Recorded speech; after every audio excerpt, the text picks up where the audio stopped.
inspirasi. Pro 1 RRI.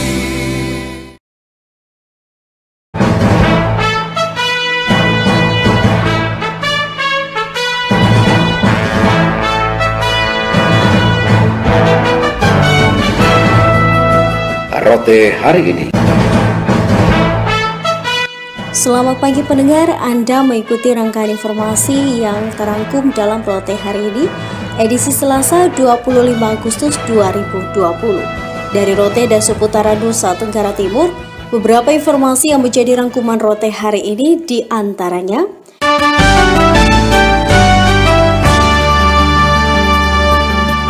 Kepala Seksi Intelijen Kejaksaan Negeri Rotendao, Edward Manurung, ditemukan tak bernyawa di kos kediaman. Laporan Gebi Hurakmaking. Siaran pers Polres Rotendao melalui Kasubag Humas Aibda Anam Nur Cahyo diterima RRI menyebutkan Edward Manurung, Kasih Intelijen Kejaksaan Negeri Rotendao, ditemukan tak bernyawa di kediaman kos kawasan Kelurahan Mukdale, Kecamatan Lobalayan. Siaran pers itu menyebut pemilik kos Pol Jepetan bersama rekan Made Darsika menggunakan kunci cadangan membuka kamar kos korban, menemukan korban dalam keadaan tertelungkup, menghubungi aparat desa dan kepolisian untuk penanganan lebih lanjut. Buka pintu, lihat di kamar, di tempat tidur sana ada. Jadi beliau lurus di belakang, lihat di dapur. Beliau masih sorong kepala begini, tiba-tiba almarhum pun tangannya ada menjulur di depan pintu dapur tuh. Akhirnya lihat sepintas, sudah bergerak lah itu kakak. Polisi sudah sampai untuk hubungi polisi dan tuh semua berdatangan sudah. Polisi ambil alih. Terkait kejadian itu, Kapolres Rotendao AKBP Feli Hermanto SIK dikonfirmasi RRI membenarkan aparat Polres Rotendao telah melakukan olah TKP, membawa almarhum ke Rumah Sakit Umum Daerah Baah untuk dilakukan visum. Dalam visum tidak ditemukan tindak kekerasan. Korban diperkirakan meninggal dunia karena sakit bawaan, terindikasi mengalami kejang-kejang sebelum mengembuskan napas terakhir. Dari pihak kepolisian sudah melakukan mendatangi TKP, ditemukan dalam keadaan terlungkup di lantai. Sudah dalam keadaan kaku. Setelah hasil TKP langsung dibawa ke rumah sakit dan dilakukan visum, dan dibunyikan di visum tertentu, Pak. Tidak ada timbul tanda-tanda kekerasan, tidak hanya terjepit karena ada kejang, indikasi kejang. Sementara itu, Kepala Kejaksaan Negeri Rotendao Indra Hidiyato mengatakan keluarga korban di Surabaya yang terlebih dahulu mengetahui kejadian berdasarkan laporan balik dari pemilik kos saat ini menunggu jenazah Edward Manurung diterbangkan dari Rote ke Surabaya dengan transit Kupang. Ini saya bawa ke Kupang, Pak. Ini sudah di bandara, Pak. Keluarga di Surabaya sudah tahu. Yang mengetahui pertama kali beliau meninggal malah yang di Surabaya duluan. Sebelum meninggal, Edward dikabarkan sempat memesan makanan di sebuah rumah makan. Saat kurir mengantar makanan, Edward yang sebelumnya memesan makanan dihubungi namun tidak menjawab telepon. Makanan yang dipesan dibawa pulang petugas pengantar makanan. Dari Belanda Selatan NKRI, Gebi Hurakmaking melaporkan. Masyarakat miskin atau tidak mampu berhak mendapatkan bantuan hukum dari pemerintah dalam semua kasus hukum. Informasi berikut dilaporkan Adi Adu. Masyarakat miskin atau tidak mampu berhak mendapatkan bantuan hukum dari pemerintah dalam semua kasus hukum. Hal itu ditegaskan Kakanwil Hukum dan HAM Provinsi Nusa Tenggara Timur, Marsiana John di Kupang. Menurut Marsiana, masyarakat miskin yang ingin mendapatkan bantuan hukum cukup mengurus surat keterangan tidak mampu dari desa atau kelurahan untuk disampaikan ke lembaga bantuan hukum atau organisasi kemasyarakatan sebagai pemberi bantuan hukum. Siapapun juga masyarakat tidak mampu, silahkan ketika dia berhadapan dengan hukum dari tingkat penyidikan sampai dengan peninjauan kembali, Anda punya hak, siapa saja punya hak untuk mendapatkan bantuan hukum dari pemerintah. Yang penting dengan syarat surat keterangan tidak mampu dari lurah atau kepala desa. Dan itu pun ada celah lainnya, misalnya ketika dia sudah pada tahanan yang susah mengurus surat keterangan tidak mampu dari kepala desa atau lurah, maka cukup menunjukkan kartu Indonesia Sehat atau keterangan dari kepolisian maupun Kalapas atau rutan. Mudah sekali. Bagaimana dengan itu untuk semua kasus? Kakanwil Hukum dan HAM Marsiana John menjelaskan, bantuan hukum yang diberikan kepada seorang miskin berlaku untuk semua kasus dan pada semua tingkatan penanganan. Bagi mereka yang penerima, yang pemberi layanan yang mendapatkan bantuan hukum dari pemerintah, itu wajib hukumnya memberikan bantuan mulai dari tingkat penyidikan, penuntutan dan persidangan di pengadilan negeri, bahkan sampai dengan peninjauan kembali. Nah, sekarang tergantung daripada masyarakat sendiri, tergantung dari orang yang meminta bantuan hukum. Apakah dia mau di penyidikan, itu pilihan dia. Nah, namun kami memastikan bahwa pelayanan itu harus total dan baik. Untuk mendorong pemberian bantuan hukum kepada masyarakat miskin, Kanwil Hukum dan HAM Provinsi Nusa Tenggara Timur juga terus mendorong pemerintah daerah, baik provinsi maupun kabupaten kota, untuk membuat perda bantuan hukum.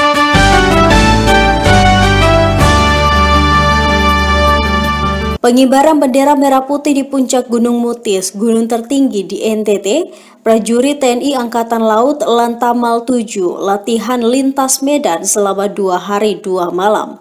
Memperingati HUT kemerdekaan Republik Indonesia ke-75 bersamaan dengan latihan lintas medan triwulan 3 tahun 2020, prajurit Lantamal 7 Kupang menggelar upacara peringatan Hari Ulang Tahun Kemerdekaan Republik Indonesia ke-75 di tahun 2020 Puncak Gunung Mutis, Timau, Kecamatan Fatum Nasi, Kabupaten Timur Tengah Selatan, Nusa Tenggara Timur pada Senin 17 Agustus 2020 lalu dipimpin Komandan Batalion Marinir Pertahanan Pangkalan Danyon Marhanlan 7 Letkol Marinir Farid Safri Ahmad. Kegiatan upacara pengibaran bendera merah putih di Puncak Gunung Mutis yang tertinggi di wilayah Nusa Tenggara Timur dalam rangka peringatan Hari Ulang Tahun Kemerdekaan 75 dan latihan lintas medan tahun 2020 berjalan kaki selama 2 hari 2 malam, start dari Puncak Gunung Mutis tanggal 17 Agustus dan finish tanggal 19 Agustus 2020 di Mako Lantamal 7 Kupang dengan jarak tempuh mencapai 75 km. Dan Lantamal 7 Kupang, Laksamana Pertama TNI Igusti Kompiang Aribawa kepada wartawan usai penutupan upacara lintas medan triwulan 3 tahun 2020 di Mako Lantamal 7 mengatakan latihan lintas medan merupakan latihan rutin yang biasa dilakukan kali ini bertepatan dengan peringatan HUT kemerdekaan Republik Indonesia ke-75. Selain itu, latihan lintas medan ini juga untuk menjaga kemampuan, stamina, dan kinerja prajurit yang profesional untuk menjaga sekaligus memperingati Hari Ulang Tahun Republik Indonesia. Latihan ini adalah latihan rutin yang kita laksanakan, yang tujuannya adalah untuk membangun dan meningkatkan semangat, motivasi, dan meningkatkan fisik daripada prajurit-prajurit kita supaya selalu terpelihara dan memiliki kemampuan yang baik, profesional di bidangnya. Kemudian latihan ini dilaksanakan adalah salah satu dari kesejahteraan prajurit, bahwa latihan juga merupakan kesejahteraan prajurit yang harus kita berikan kepada prajurit-prajurit kita, karena supaya prajurit-prajurit kita selalu dalam kondisi siap dan terlatih untuk melaksanakan tugas-tugas yang akan dia emban. Sementara itu, Danyon Marhanlan, Lantamal 7 Letkol Marinir Farid Safri Ahmad yang memimpin kegiatan menyampaikan sangat merasa bangga mendapat perintah bersama prajurit TNI Angkatan Laut untuk mengibarkan bendera merah putih di puncak gunung tertinggi di Nusa Tenggara Timur, yakni Gunung Mutis. Menyampaikan rasa bangga saya ketika saya mendapatkan perintah untuk melaksanakan latihan dari komandan. Bisakah para prajurit Lantamal 7 bersama Yon Marhanlan 7 mengibarkan bendera di atas puncak tertinggi NTT? Saya sampaikan, ini suatu kebanggaan.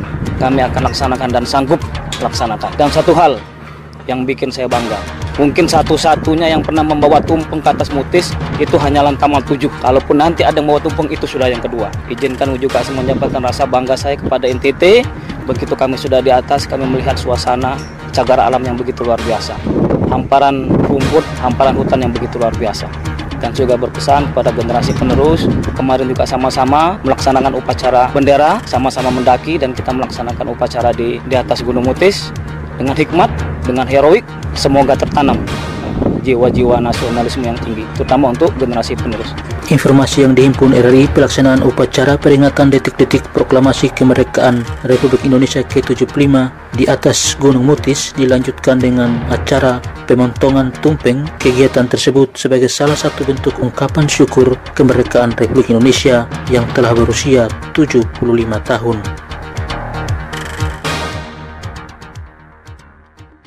Pacuan kuda tingkatkan persatuan dan prestasi kuda pacu Sumba Barat.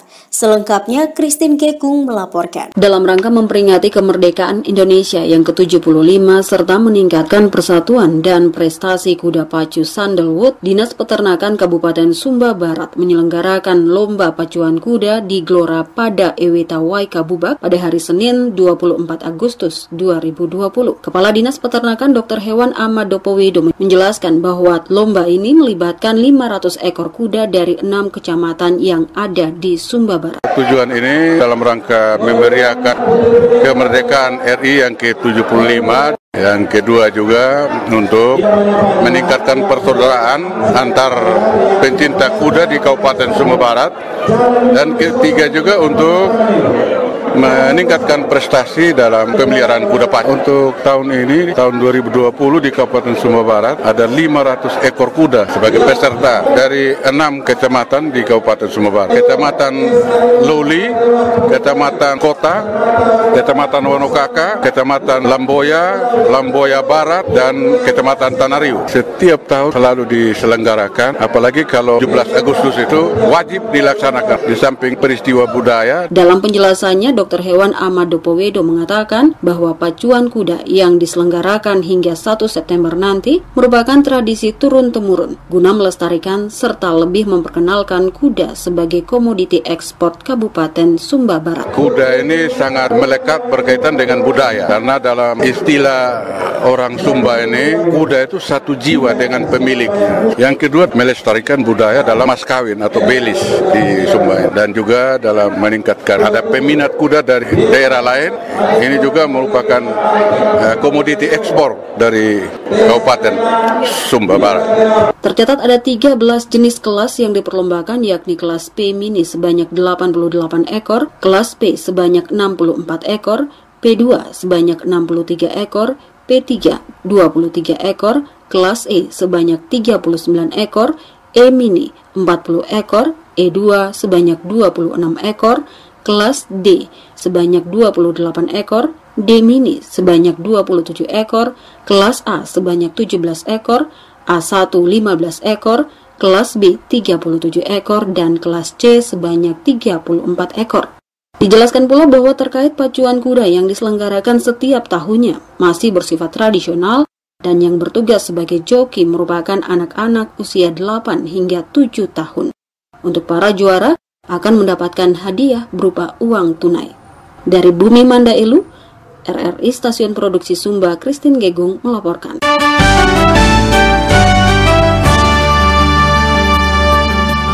Pemda Sumba Barat tingkatkan kualitas hidup masyarakat. Laporan Jerry Lende. Penurunan angka penduduk miskin dan masalah pendidikan di Kabupaten Sumba Barat terus menjadi titik perhatian pemerintah daerah. Bupati Sumba Barat Dr. Andus Agustinus Nigada Powole pada Senin 17 Agustus 2020 di Wekabubak mengatakan bahwa jumlah penduduk miskin mengalami penurunan jika dibandingkan dengan tahun 2015 hingga 2016. Rata-rata lama sekolah menunjukkan bahwa penduduk Sumba Barat rata-rata berpendidikan di atas sekolah dasar dengan capaian 6,60 tahun dan ditargetkan pada tahun 2021 sebesar 6,78 tahun.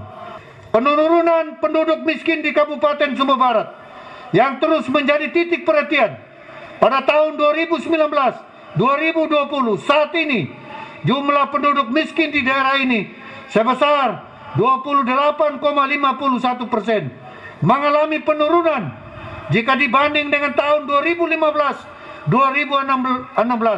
sebesar 29,34%. Ditargetkan pada tahun 2021 bisa ditekan sampai dengan angka 28%. Berkaitan dengan itu, Bupati Nigada Powole mengharapkan dukungan dan kerjasama semua pihak untuk memanfaatkan bantuan-bantuan yang diterima, baik itu bantuan sosial program Keluarga Harapan, bantuan sosial langsung tunai, dan bantuan melalui dana desa, bantuan pangan non-tunai, dan jenis bantuan lainnya dari pemerintah pusat dan provinsi, serta APBD Kabupaten Sumba Barat untuk kegiatan produktif yang dapat menciptakan lapangan kerja dan kesejahteraan serta peningkatan kualitas kehidupan bagi masyarakat Sumba Barat. Stasiun Produksi RRI Sumba, Jerolende melaporkan.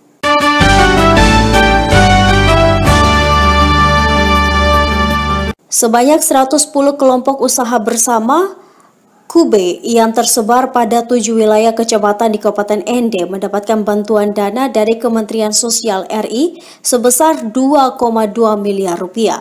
Laporan Rofinus Wula. Sebanyak 110 kelompok usaha bersama Kube yang tersebar pada 7 wilayah kecamatan di Kabupaten Ende mendapat bantuan dana dari Kementerian Sosial RI sebesar 2,2 miliar rupiah. Demikian disampaikan Kepala Dinas Sosial Kabupaten Ende Marmi Kusuma Esa kepada RRI di ruang kerjanya di Ende. Kadis Sosial mengatakan sebanyak 110 kelompok usaha bersama yang tersebar pada 7 wilayah kecamatan di Kabupaten Ende mendapat bantuan dana dari pemerintah pusat melalui Kementerian Sosial RI bersumber dari dana APBN sebesar 2,2 Satu miliar. kubenya dapat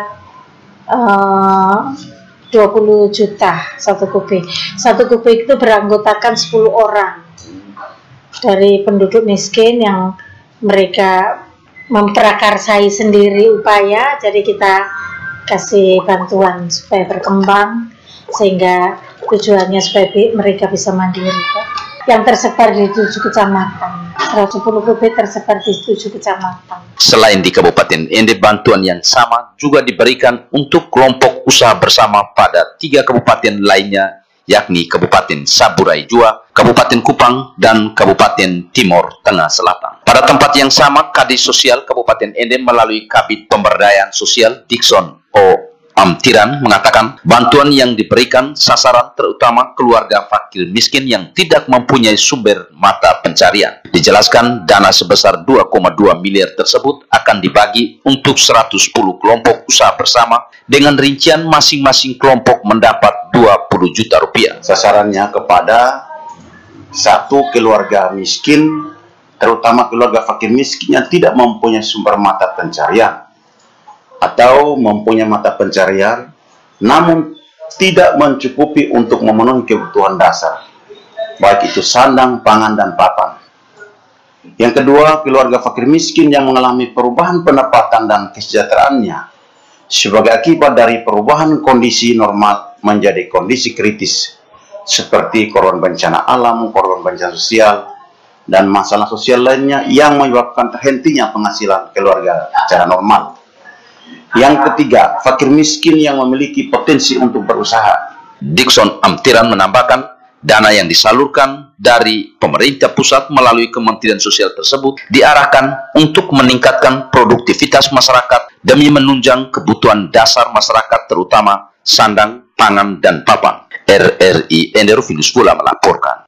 Sebanyak 60 dos rokok dan 25 ekor ayam yang akan diselundupkan ke negara Timor Leste berhasil digagalkan aparat gabungan TNI Polri di wilayah perbatasan Indonesia Timor Leste.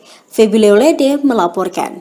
Aparat gabungan TNI Polri yang bertugas di wilayah perbatasan Indonesia Timor Leste berhasil menggagalkan upaya penyelundupan barang ilegal berupa rokok dan ternak ayam. Penggagalan penyelundupan dilakukan oleh unit Buser Satuan Reskrim Polres Belu bekerjasama dengan Satgas Pamtas RI RDTL Yonif Rider Khusus 744 Satya Yuda Bakti. Penggagalan penyelundupan tersebut dilakukan dalam rangka operasi lintas batas yang dilakukan Polres Belu sehingga berhasil mengamankan 60 dos rokok dan 25 ekor ayam yang akan diselundupkan ke Timor Leste melalui pantai Pasir Putih Atapupu, Kecamatan Kakuluk Mesak, Kabupaten Belu. Kapolres Belu AKBP Kairul Saleh mengakui operasi lintas batas telah dilakukan 10 hari oleh jajaran Polda NTT dan bersinergi dengan Satgas Pamtas di perbatasan sehingga berhasil mengamankan barang bukti dan pelaku yang diduga melakukan aktivitas penyelundupan. Proses selanjutnya akan dilakukan pemeriksaan dan interogasi terhadap terduga pelaku yang kemudian akan diproses sesuai hukum berlaku jika terbukti. Ditambahkan operasi lintas batas yang dilakukan untuk meminimalisir aktivitas penyelundupan di wilayah perbatasan dengan target operasi yang telah ditentukan. Dengan hasil malam hari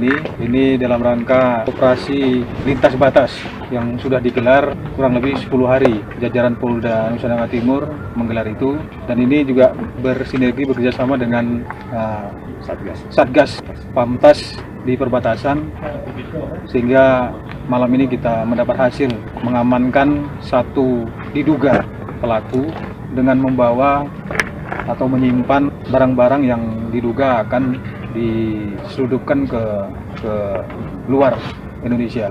Di antaranya ada ayam, kemudian rokok, dan lain-lain. Nah, ini sedang kita lakukan pemeriksaan, interogasi.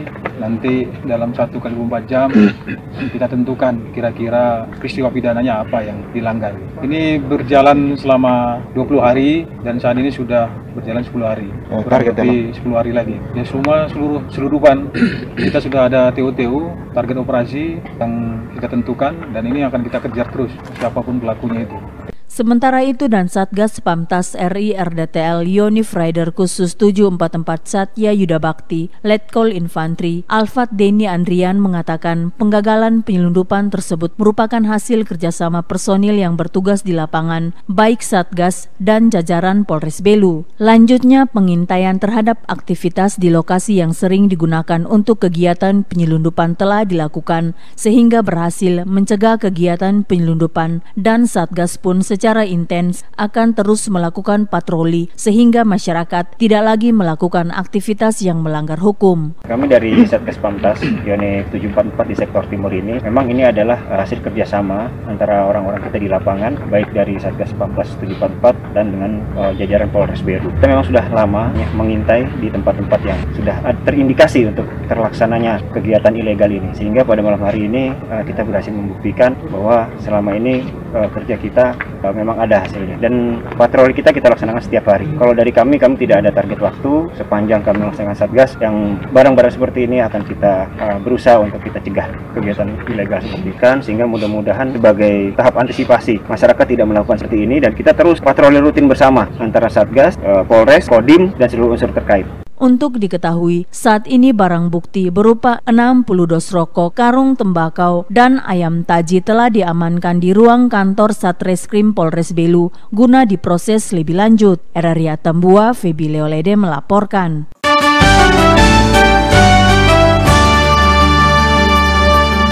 Warga peduli AIDS wilayah Belu mengikuti pelatihan pembuatan pupuk organik. Tinus Boy mau melaporkan. Yayasan Sidi Batesta Yakum Belu mengadakan pelatihan pertanian berbasis organik dalam pembuatan pupuk bokasi ditujukan kepada kelompok warga peduli HIV/AIDS.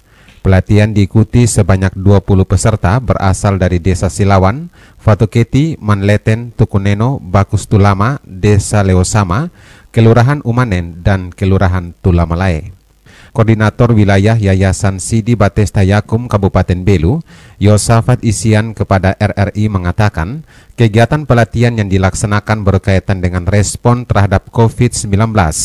Kegiatan pelatihan yang dilaksanakan sebagai bentuk motivasi untuk membangkitkan semangat masyarakat terus berinovasi dalam menghasilkan sesuatu yang bernilai ekonomis. Kegiatan ini memang diperuntukkan bagi kader warga peduli AIDS dari 6 desa 2 kelurahan, ya mereka bisa termotivasi untuk mengoptimalkan, paling tidak menjadi pelopor dalam mengoptimalkan pemanfaatan pertanian berbasis organik. Lalu yang kedua itu, melalui pelatihan ini kita berharap ya mereka mendapat keterampilan, ya minimal keterampilan teknis, misalnya membuat pupuk organik, ya lalu embio, lalu yang lain itu ya soal pembibitan, lalu penanaman sayur-sayuran dan bagaimana memperlakukannya. Setidak-tidaknya kalau itu dilakukan pasca pelatihan, maka ya mereka bisa optimalkan untuk peningkatan gizi, untuk peningkatan imunitas lah di masa-masa new normal ini, ya karena ini masih kaitan dengan respon COVID. Diinginkan melalui kegiatan pelatihan yang diberikan, keterampilan yang dimiliki dapat ditularkan kepada warga kelompok peduli AIDS dan masyarakat setempat, sehingga berusaha mengembangkan potensi yang dimiliki walaupun di tengah situasi pandemi COVID-19. Ya, nah itu output hasil akhir yang kita harapkan itu. Sesudah pelatihan ini mereka kan sudah mendapat keterampilan teknis. Nah, diharapkan sesudah kembali minimal mereka memulai dengan mempraktekkan ya minimal di pekarangannya. Lalu kemudian karena mereka ini adalah para kader, diharapkan lakukan sosialisasi ke tetangga atau masyarakat sekitar. Diharapkan semua peserta mengikuti kegiatan dengan baik untuk nantinya dapat diterapkan di tempatnya masing-masing. Tinus Boymau, RRI Atambua. Mencegah penyebaran COVID-19 di sektor pariwisata, Dinas Provinsi NTT bersinergi dengan pengelola destinasi terapkan langkah kebijakan Pergub nomor 26 tahun 2020. Maxi Suarez melaporkan. Mencegah penyebaran COVID-19 di sektor pariwisata di tengah tatanan kehidupan baru di wilayah Nusa Tenggara Timur, pemerintah provinsi bersinergi dengan pihak pengelola destinasi wisata menerapkan langkah-langkah kebijakan Peraturan Gubernur nomor 26 tahun 2020 tentang penerapan kembali pembukaan destinasi wisata setelah sekian lama ditutup akibat pandemi COVID-19.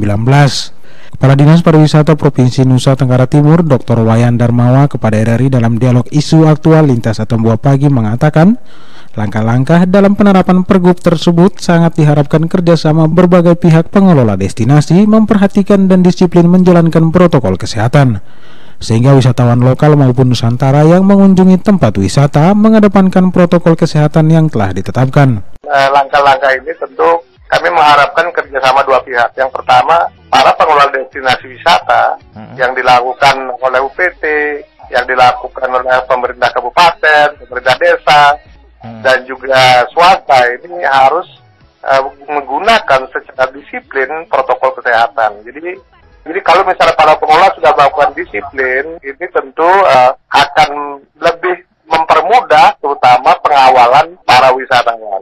Nah, ini saya setuju agar pariwisata jangan membuka bahkan memberi peluang adanya klaster baru, karena ini sangat berbahaya sekali, mengingat pariwisata sejak awal mendorong prinsip pembangunan dengan pendekatan NTT bisa bersih, indah, sehat, dan aman. Sementara kelalaian memperhatikan dan disiplin menjalankan protokol COVID-19 pada suatu destinasi menurut Kepala Dinas Provinsi merupakan kondisi tidak adanya paparan atau penyampaian informasi protokol kesehatan sehingga mengakibatkan wisatawan lalai. Kita sadar bahwa dengan kondisi Nusa Tenggara Timur saat ini memang kita tentu patut bersyukur karena relatif sedikit kita mengalami keterpaparan COVID-19. Mudah-mudahan kalau dari aspek interaksi masyarakat Nusa Tenggara Timur memang peluangnya kecil, kecuali beberapa warga masyarakat yang datang dari luar yang selama ini menjadi bagian tumbuhnya klaster-klaster baru. Sedangkan dari sisi wisatawan, terutama wisatawan Nusantara dan mancanegara belum dibuka, di sini memang karena sejak awal para wisatawan menyadari betul, terutama yang ingin berwisata ke Nusa Tenggara Timur, mereka telah dilakukan pengendalian kesehatan, apakah dalam bentuk swab atau rapid test. Sehingga lebih jauh dijelaskan, kemungkinan kecil wisatawan terpapar virus corona karena harus melalui berbagai persyaratan-persyaratan yang harus dipenuhi sebelum mengunjungi suatu wilayah, dan juga ketatnya protokol kesehatan yang diterapkan dalam berbagai penerbangan.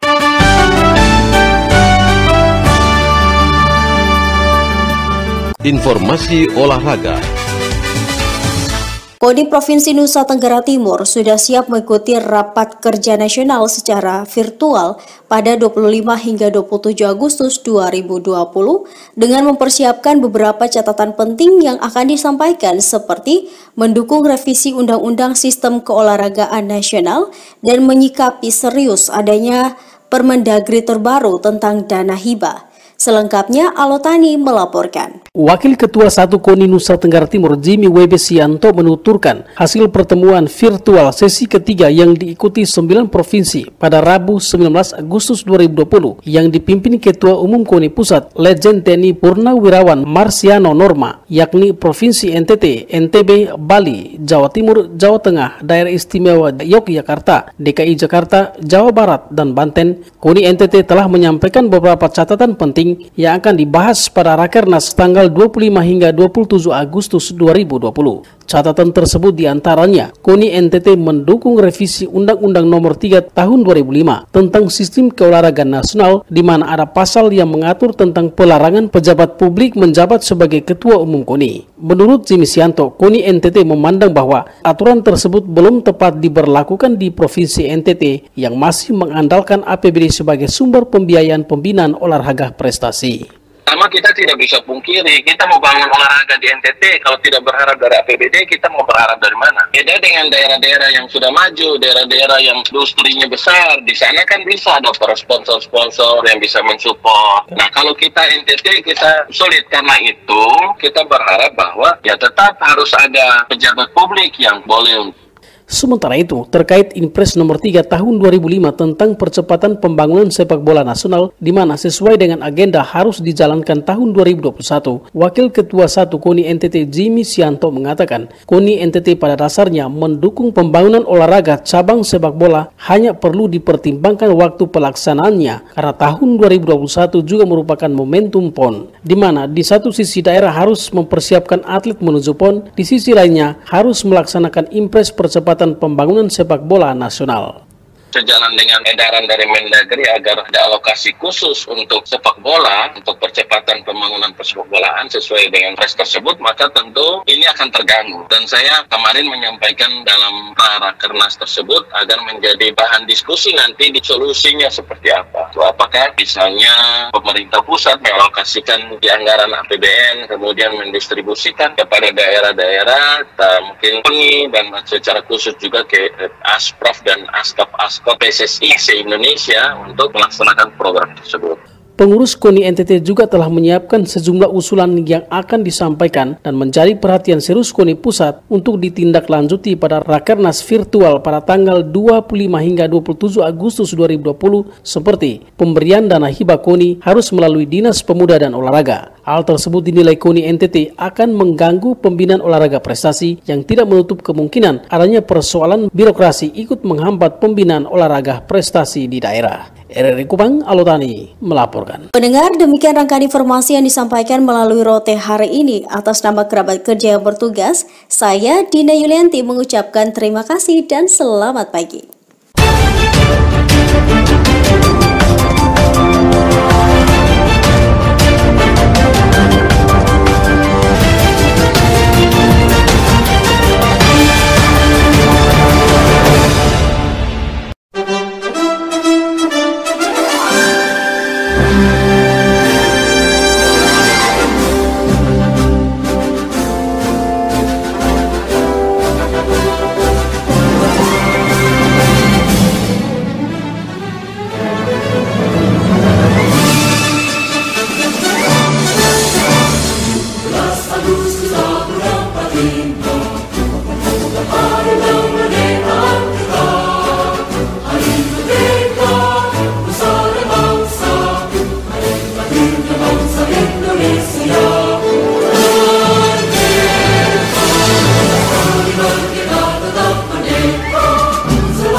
Idul Hari